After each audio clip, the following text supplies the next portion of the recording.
जय जगन्नाथ। मु ज्योतिर्विद श्री नरेंद्र भोल आमर ये राशि नक्षत्र कार्यक्रम समस्त दर्शक मान को शुभेच्छा शुभकामना। आज जनवरी 27 तारिख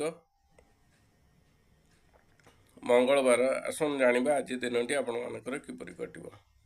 मेष राशि, वृष राशि, सिंह राशि, तुला राशि, बिच्छा राशि, धनु राशि, कुंभ राशि, मीन राशि यही राशि मानक आज दिनटी मंगलमय हेबो। कार्य सिद्धि हेबो, यात्रा सफल हेबे, परिवार सुख शांति बजाय रहिबो, शत्रु आज परास्त हेबे, वाणिज्य वृद्धि, धन लाभ, बंधु मिलन, कार्य क्षेत्र प्रशंसित हेबे। आज आप 100% परिश्रम कर 70% फल पाइबे।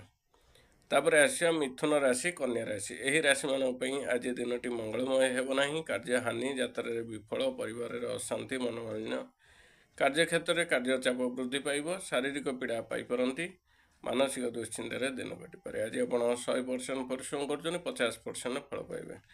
तापर आसवा कर्कट राशि, मकर राशि यही राशि मानक आज दिनटी मंगलमय हेबो नाही। कार्य हानि, यात्रा विफल, परिवार अशांति, मनोमालिन्य, कार्य क्षेत्र में कार्य चाप वृद्धि पाइब, शारीरिक पीड़ा पाइपारती, मानसिक दुश्चिंतार दिन कटिपे। शत्रु आज प्रबल हेबे, वाणिज्य हानि, द्रव्य नाश, धन नाश, कार्य क्षेत्र अपमानित हो पारती, जानवाहन चलाचल में सतर्कता अवलम्बन करूँ। आज आप 100% परिश्रम कर 30% फल पाइबे। आमर राशि नक्षत्र कार्यक्रम ये शेष है।